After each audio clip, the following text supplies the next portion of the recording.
Bora mergulhar de cabeça numa ideia que é, assim, completamente maluca. Um reality show cósmico que pega algumas das mentes mais geniais e complicadas do multiverso e as força a se enfrentar. A premissa já é incrível, mas as regras são de outro nível. Parem para pensar um pouco nisso. 3 ícones de pura inteligência, sarcasmo e poder, trancados num ambiente totalmente controlado. A questão aqui não é quem venceria numa luta, mas sim quem sobreviveria ao teste final de sanidade mental. Ok, vamos fundo nisso. E o elenco é simplesmente surreal. Uma mistura de genialidade pura com o caos absoluto. Temos o niilismo científico do Rick, a indiferença macabra da Wandinha, a ansiedade do Morty que, no fundo, serve como uma bússola moral, o brilhantismo histórico de Tesla, a sabedoria ancestral de Henrique Hermes, a disciplina discreta do Vitor e, claro, a genialidade temporal do Doutor.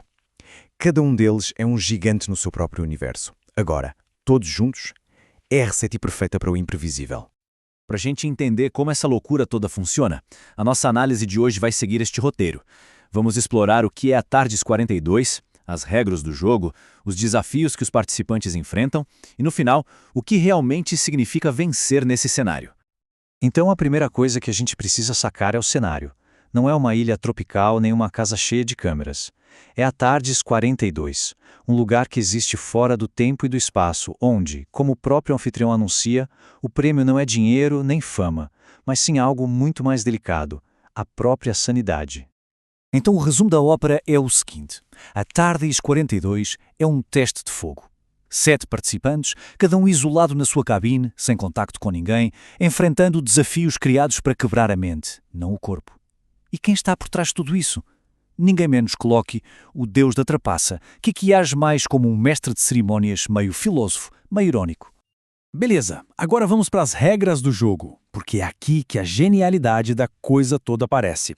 O Loki basicamente zera o campo de batalha de uma forma bem específica. E olha, isso aqui resume tudo perfeitamente. Todos os superpoderes, as tecnologias avançadas, as habilidades especiais, tudo isso é neutralizado.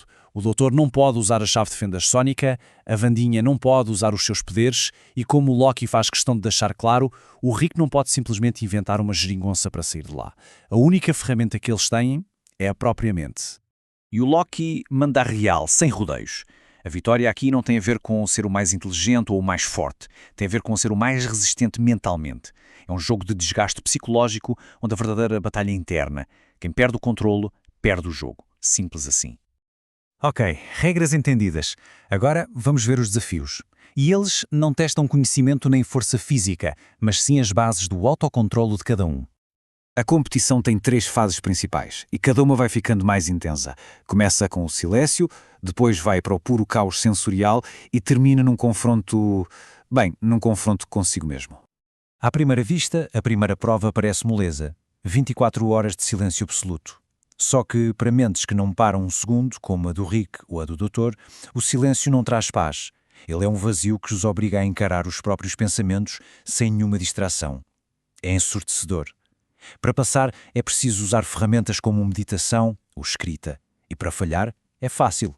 Basta uma reclamação em voz alta, um surto de raiva ou uma tentativa de burlar o sistema. É um teste puro de paciência contra o caos que vem de dentro. Aí, na segunda prova, o negócio fica sério. Os participantes precisam se concentrar numa tarefa de atenção enquanto o ambiente ao redor se torna completamente hostil. Imagina, a temperatura sobe e desce do nada, luzes piscam, barulhos insuportáveis. O objetivo é manter o foco no meio do desconforto total. Vence quem usa o controle da respiração e a disciplina. Perde quem cede à frustração ou tenta atacar o sistema.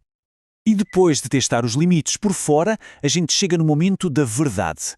A prova final é a mais assustadora porque o adversário é a pessoa mais íntima que existe.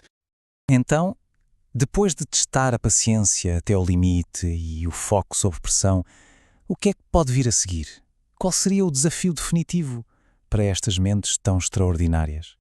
A resposta é um labirinto dentro da própria mente. Cada participante é forçado a confrontar ilusões dos seus piores erros, dos seus maiores medos, dos seus fracassos. E a regra do ouro aqui? Não se pode lutar contra os próprios fantasmas. A única maneira de avançar é encarar a falha de frente, reconhecê-la e assumir a responsabilidade, sem desculpas. E essa frase do Loki, nossa, ela crava a ideia central. Já não é sobre resistência física ou mental, é sobre honestidade radical, consigo mesmo. É o teste de caráter no seu estado mais puro. E é isso que nos leva ao desfecho do TARDIS 42. A vitória aqui não é medida pela ausência de erros, mas sim pela capacidade de aprender com eles. É uma filosofia e tanto. E a grande questão é, depois dessa jornada toda, quem é que passa no teste final? Quem demonstra a verdadeira força que o Loki estava à procura? E o vencedor, o que talvez seja uma surpresa para muita gente, é o Victor. Ele não é o cientista mais louco, nem o viajante do tempo mais experiente, mas, no fim das contas, foi quem entendeu a verdadeira lição do jogo. Mas porquê ele? Porque não o Rick, ou o Doutor, ou a Wandinha? Porque, no momento decisivo, lá no labirinto, ele não culpou o sistema, não negou o próprio erro, nem tentou arranjar uma desculpa. Ele admitiu a falha, manteve a calma e, mais importante ainda, ele comprometeu-se a tomar uma atitude concreta para mudar. Ele demonstrou autocontrolo e responsabilidade. E eram essas as verdadeiras métricas da vitória. E para fechar com chave de ouro, o Loki diz o seguinte: a grande vitória na TARDIS 42 não é sobre vencer os outros ou o universo, é sobre vencer a nossa própria autossabotagem. E a reflexão poderosa que fica é: qual é a parte de nós que nos está a fazer perder tempo?